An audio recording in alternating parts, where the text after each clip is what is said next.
जय श्री हरि। आपसे मैं इस समय अर्जुन जी के मैनिफेस्टेशन के विषय में बात करने की जो धृष्टता कर रही हूँ वो बिल्कुल अपनी इंटरनल प्रॉम्प्टिंग के कारण, उनकी ही कृपा है, उनके ही कारण हम जो कुछ भी मेरी छोटी सी बुद्धि धारण कर सकती है उसके आधार पर समझने का प्रयास कर रहे हैं, जानने का प्रयास कर रहे हैं। श्रीमद् भगवद गीता जैसा जीवन का जो सार है, जो सब कुछ है, कंप्लीट टूल किट है जीवन की गाड़ी के लिए, उसके एक एक मैकेनिज्म को हम केवल इसलिए समझ सके हैं क्योंकि अर्जुन जी हैं। और उनके मैनिफेस्टेशन के विषय में जब मैंने आपसे पिछला वीडियो जो शेयर किया, वहां हमने ये देखा कि अर्जुन जी जो मैनिफेस्ट करते हैं वो क्या है। एक जबरदस्त इटर्नल मैनिफेस्टेशन, शाश्वत मैनिफेस्टेशन जो सृष्टि जब तक रहेगी तब तक रहेगा।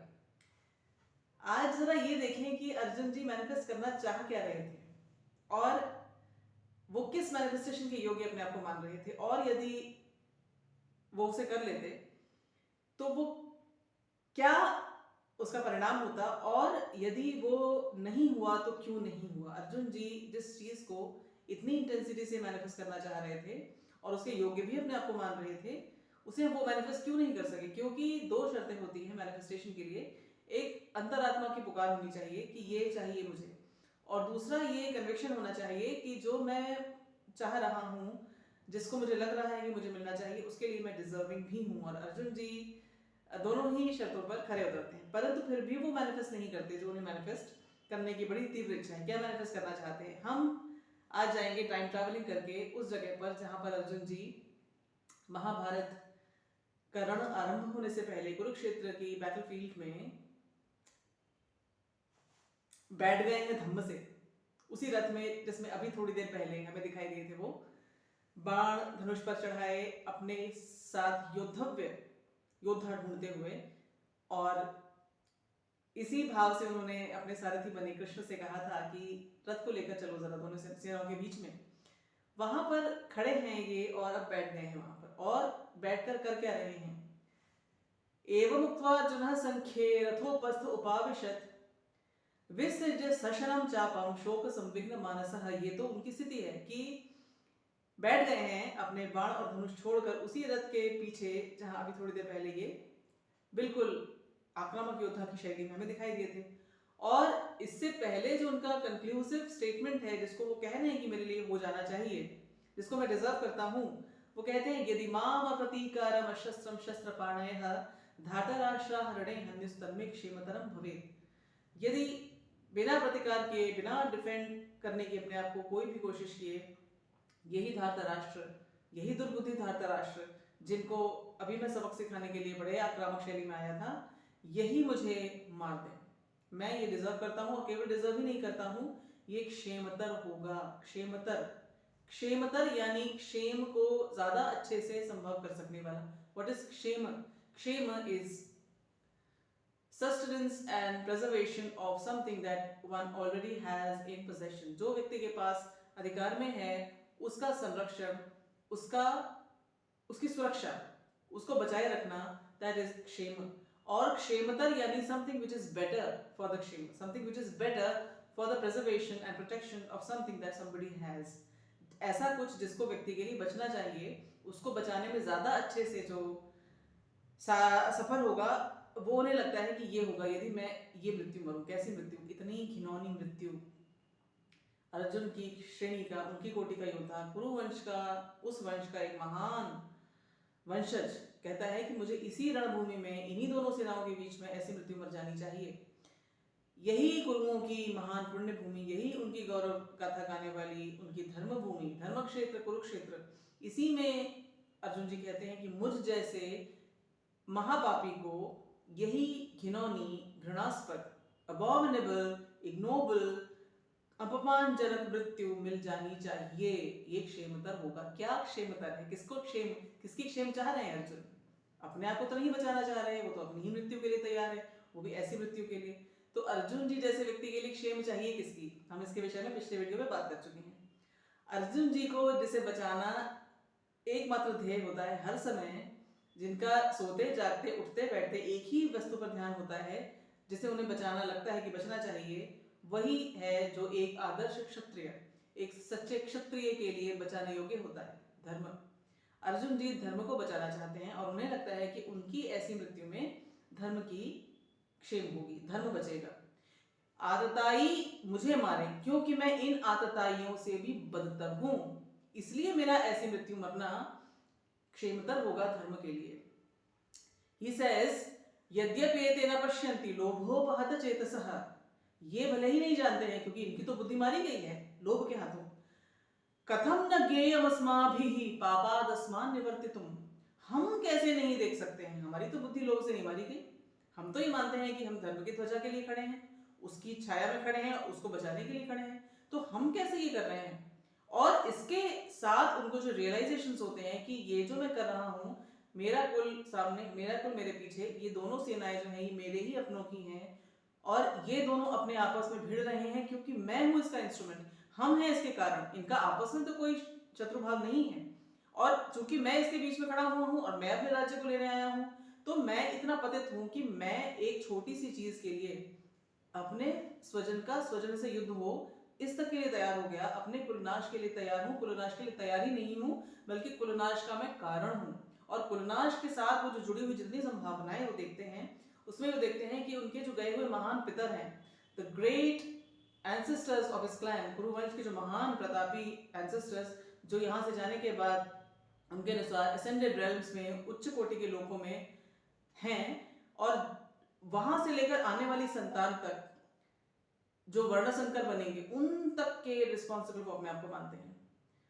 स्टार्ट वो करते हैं जिस चीज से वो है, लेकिन धर्म, उन्हें लगता है कि ये यदि हो जाता है, कुलक्षय प्रणश्यन्ति कुल धर्माः सनातनाः, कुल का क्षय यदि होगा तो कुल के क्षय के साथ जो सबसे पहली चीज है जो नष्ट होगी, ये वही है जिसके क्षेम की चिंता है अर्जुन जी को, वो है धर्म। शाश्वत सनातन धर्म नष्ट हो जाएंगे यदि ये कुल नष्ट हुआ। और धर्मे नष्टे कुलम कृत्स्नम अधर्मो अभिभवत्युत, यदि धर्म नष्ट हो गया तो कुल जो है, परिवार जो है, इस पर अधर्म का बोलबाला हो जाएगा, और अधर्म का बोलबाला हो गया तो अधर्माभिभवात् कृष्ण प्रदुष्यन्ति कुल स्त्रियः, अधर्म के अभिभव से, अधर्म के बोलबाले से स्त्रियां मलिन हो जाएंगी, उनका प्रदूषण होगा। यदि स्त्रियां प्रदूषित होंगी, स्त्रीषु दुष्टासु वार्ष्णेय जायते वर्ण संकरः, दूषित स्त्री के कारण जो महिलाएं दूषित होंगी उनके कारण वर्ण संकर जन्म लेगा, और जब वर्ण संकर आएगा तो संकरो नरकायैव कुलघ्नानां कुलस्य च, संकर कुल के नाशी और पूरे के पूरे कुल, इन सबको, मतलब कुल का जो घाती होगा उसको तो ले ही जाएगा नरक में, और जो कुल के अन्य लोग हैं, पितरों से लेकर आगे आने वाले लोगों तक, सबको नरक में लेकर जाएगा। ये उनकी गणना होती है।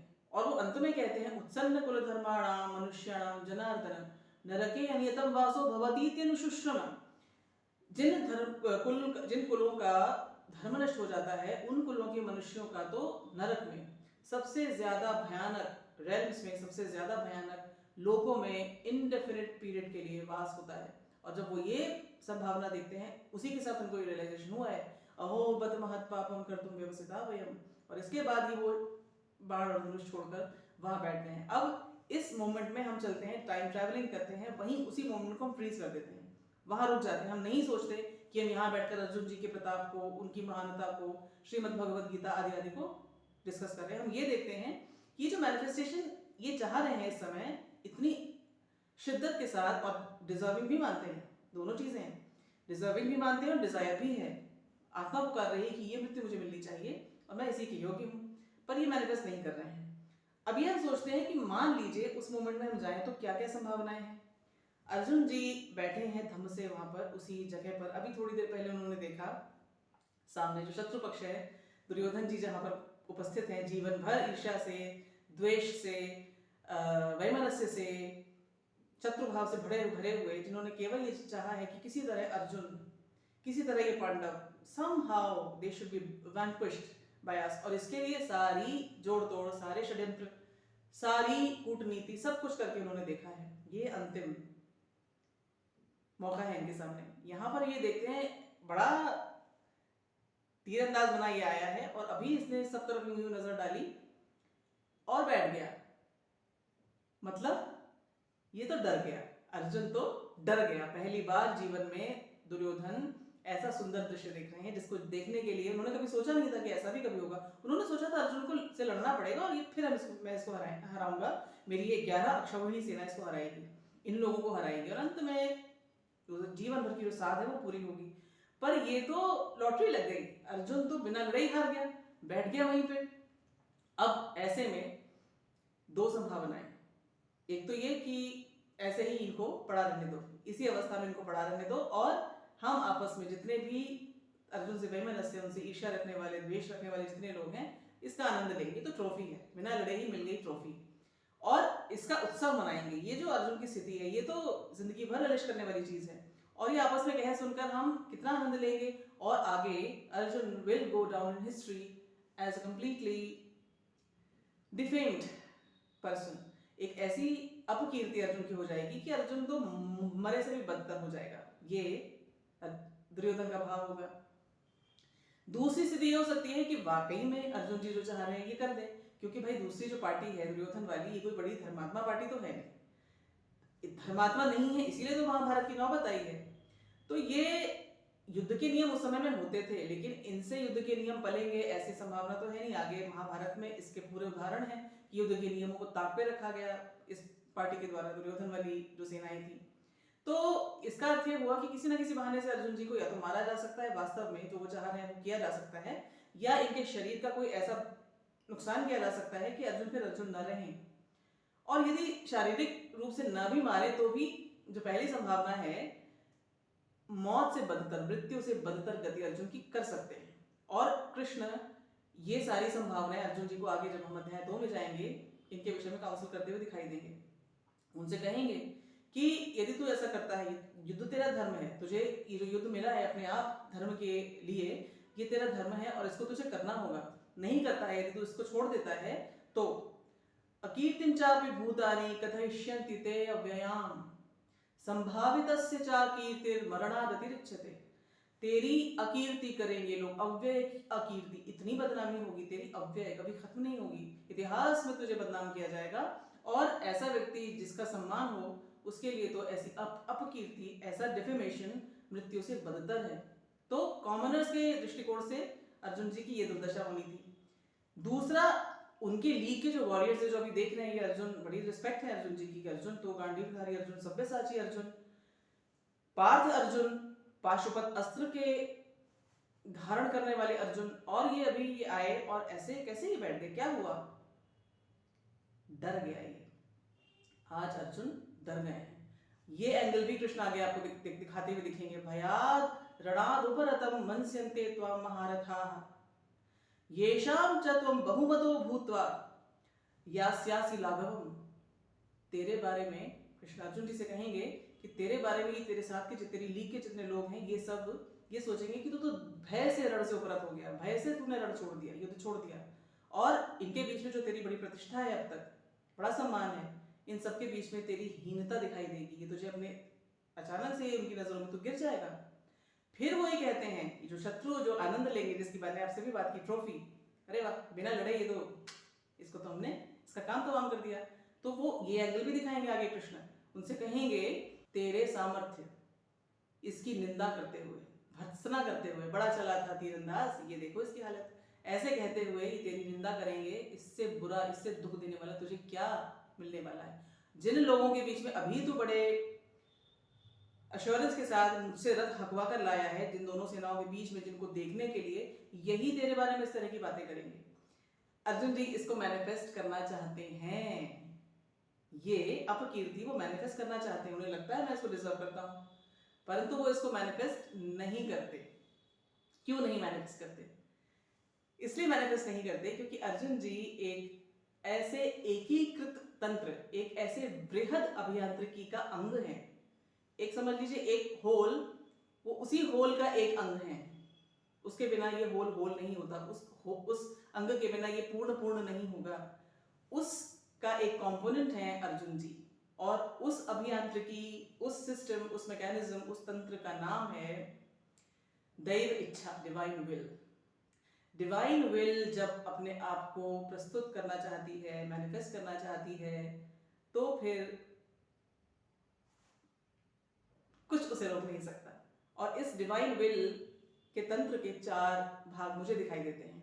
सबसे पहले तो कृष्ण स्वयं डिवाइन है, स्वयं दैव इच्छा के मूर्त रूप है, दैव विधान के मूर्त रूप है, धर्म की मूर्त रूप है।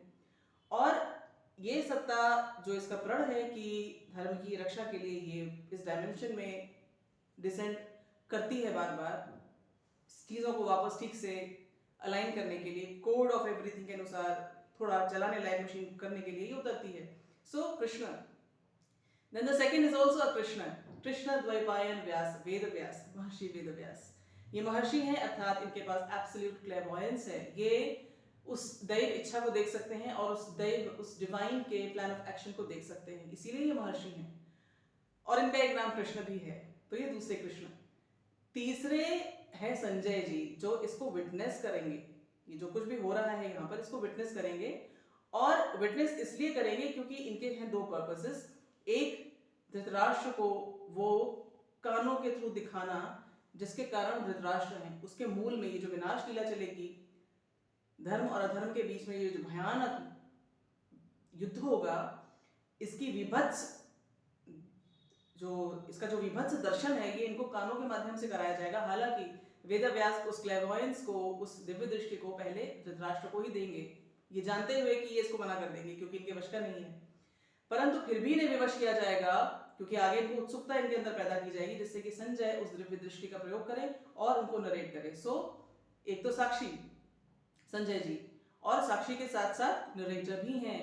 ये नरेशन आगे हमारे जैसे लोगों के लिए तैयार रहेगा। और चौथे हैं अर्जुन जी, जिनका नाम भी कृष्ण है, पर ये इस सबसे बिल्कुल अनभिज्ञ, बिल्कुल अनजान कि मैं यहाँ पर जो कुछ भी कर रहा हूँ, जो कुछ भी देख रहा हूँ, जो कुछ भी सोच रहा हूँ, इसको जैसे कि तैसा जानने वाला इस युद्ध भूमि के परे भी कोई व्यक्ति है, और इसके बाद ये चीजें किसी और को बताई जाएंगी। कम से कम यहाँ पर तो ऐसा ही है, अभी अर्जुन जी को कुछ नहीं पता। परंतु चूंकि इस वृहद सिस्टम के एक अंग हैं अर्जुन जी, 3 कृष्ण हैं यहाँ पर, कृष्ण द्वैपायन व्यास और अर्जुन जी, जिनका नाम भी कृष्ण है। तो ये, और संजय जी जो नरेटर, जो रिकॉर्डर। तो कृष्ण की इस डिवाइन विल को एग्जीक्यूट करने वाला इंस्ट्रूमेंट है अर्जुन जी। हालांकि अर्जुन जी इस समय कॉन्शियस माइंड से इसको भूले हुए हैं। ऐसा समझ लीजिए कि वो दिव्य इन 4 रूपों में यहाँ पर एक ही सिस्टम को चलाने के लिए उतरा हुआ है। सिस्टम भी वही है, इसको एग्जीक्यूट करने वाला भी वही है। पूरे जीवन की जो कथा जी है अर्जुन जी ने, ये जी कर यहाँ इस मोमेंट में, जिसको हमने फ्रीज करके ये स्थिति देखी है अर्जुन जी की, यहाँ तक अर्जुन जी आए ही इसीलिए हैं क्योंकि उस डिवाइन विल के एग्जीक्यूशन का कार्य इनके हाथों में है। ये निमित्त हैं। आगे जाकर कृष्ण इनको याद दिलाएंगे, निमित्त मात्रम भव सव्यसाचिन, लेकिन बिना उस रिमाइंडर के भी अर्जुन जी, अर्जुन यानी कृष्ण, ये स्वयं निमित्त बनकर ही यहाँ तक आए हैं। इसीलिए अर्जुन जी की वो जो छोटी सी सेल्फ की जो धारणा बन जाती है, अपने आप को बिल्कुल घिनौना, बिल्कुल घिनौनी गति, दुर्गति के योग्य मानने वाले उस सेल्फ एस्टीम के लेवल पर जब आकर वो बहुत डीप डिजायर करते हैं और वो सोचते हैं कि मैं डिजर्व करता हूँ, ये ग्रांट नहीं की जाती या ये वो मैनिफेस्ट नहीं करते, क्योंकि उनकी उस नन्ही मुन्नी सी छोटी सी स्वाधिष्ठान चक्र की बिल्कुल डिस्टॉर्टेड अवस्था में देखी हुई उस विजन को, it doesn't hold any substance. Divine will के इंस्ट्रूमेंट हैं जो ये उस विल को मैनिफेस्ट करते हैं। कृष्ण अर्जुन को अपने उस एग्जीक्यूशन का भार देते हैं। कृष्ण के डिवाइन प्लान का इंस्ट्रूमेंटेशन अर्जुन जी के हाथ में है, यही उनके मैनिफेस्टेशन का भाग है। इसलिए वो जो छोटी सी डरावनी सी दुर्गति अपने लिए चाह रहे हैं वो उनको नहीं मिलती। तो कृष्ण का ये जो प्रेम गीत है, मैं इसको जितनी बार पढ़ती हूँ मुझे साफ दिखता है ये प्रेम गीत है कृष्ण का, उस दिव्य का, उस परम का ये प्रेम गीत है हम अंशों के लिए। उसके ये पात्र बनते हैं, उसके ये रिकॉर्डर प्लेयर बनते हैं। तो अर्जुन जी की वो छोटी सी डिजायर मैनिफेस्ट नहीं होती इसलिए क्योंकि वो डिवाइन विल के निमित्त हैं, उसके इंस्ट्रूमेंट हैं। यहाँ जो सीखने की बात अर्जुन जी सिखाते हैं वो ये कि यदि कुछ बड़ा मैनिफेस्ट करना है तो उस डिवाइन, उस परम की विल में अपनी विल को मिला दो। उसकी विल में मेरी विल यदि मिल गई या मेरी विल उसकी विल हो गई, तब वो मैनिफेस्ट होगी। और फिर वो जो मैनिफेस्टेशन होगा, न भूतो न भविष्यति, अर्जुन जी जो मैनिफेस्ट करके दिखाते हैं ये किसी और के वश का नहीं है, क्योंकि कृष्ण की विल को निमित्त बनकर वो यहाँ पर प्रत्यक्ष करते हैं। So this is the biggest takeaway. अगर कुछ मैनिफेस्ट करने योग्य है तो वो डिवाइन के प्लान में है, और यदि वो उसके प्लान में है, मैं अपनी बुद्धि को यदि उस परम के साथ अलाइन कर दूं, तो वो जो मैनिफेस्टेशंस होंगे वो उसकी इच्छा से उसके प्लान के अनुसार होंगे, और फिर वो मेरे लिए कभी बुरे नहीं हो सकते। आज जिस भी अवस्था में आप और मैं हैं, परंतु यदि ये स्मृति हम अपने अंदर बार बार जगाएं, सरेंडर के साथ, समर्पण के साथ, उस प्रेम के साथ कि हम उसके अंश हैं, हम वही हैं, और यहाँ पर वो हमारे थ्रू जो कुछ भी मैनिफेस्ट करना चाहता है, वी अलाउ, हम पूरी तरह से उसके लिए समर्पित हो जाते हैं। तू कर जो करना चाहता है, तू मैनिफेस्ट कर जो अपने इस यंत्र के साथ तू मैनिफेस्ट करना चाहता है। और इसकी शिक्षा बार बार अर्जुन जी को देखकर हमें मिलती है। Arjun ji is the biggest motivational coach for manifestation here. So फिर से एक बार I am getting very emotional, बहुत प्रेम और बहुत श्रद्धा का भाव आ रहा है मेरे मन में उन महान पूर्वज अर्जुन जी के लिए। ऐसा लग रहा है जैसे वो मेरे सामने बैठे हैं और जैसे उनकी उपस्थिति मैं अनुभव कर रही हूँ, और पता नहीं आप अनुभव कर पाए या ना कर पाए, परंतु ऐसा लग रहा है जैसे ये सब कुछ वही मुझसे कहलवा रहे हैं। फिर से मिलेंगे हम। जय श्री कृष्ण।